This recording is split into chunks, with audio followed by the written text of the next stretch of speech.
So ayun nga mga idol, good afternoon, happy blessed Sunday everyone.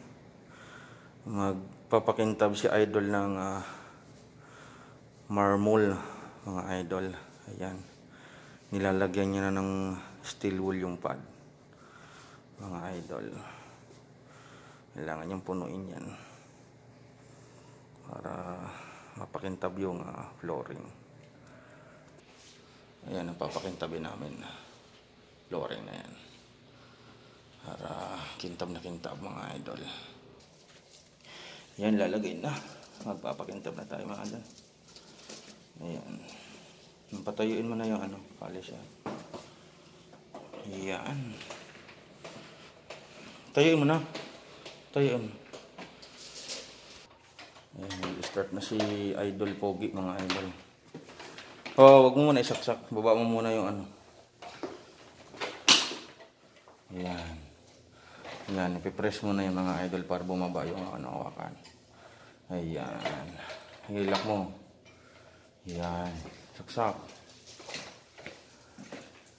Ayan. Tapos, ito yung gagamitin natin mga idol. K2. Pampakintab to. Hindi marunong magpasok si idol mga idol. Hindi marunong magpasok ng saksakan.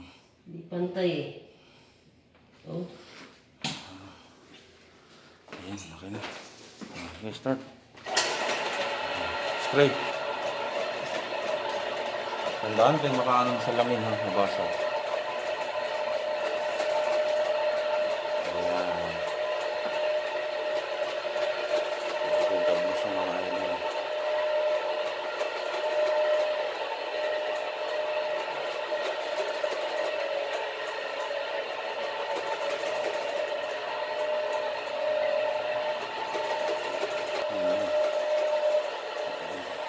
Tabi namin yan. Ito na. Ganyan. Wala na siya idol. Shout out ka naman sa mga fans mo idol. Shout out po sa lahat ng mga fans ko. Yan. Sa mga kaibigan ko sa Pasig. Shout out. Tsaka sa mga bebe mo. Shout out kay Ka Rochelle. Nasa Dumaguete ngayon. Nasa trabaho. 2 linggo po kami hindi mag-uusap. Okay na. Dahil family vacation. Family vacation. Nakakalungkot. One hand si idol, mga idol. Nakakalungkot. 2 linggo hindi mag-uusap. Yan po yung idol natin mga idol. Dahil family vacation. Thank you for watching mga idol. Salamat.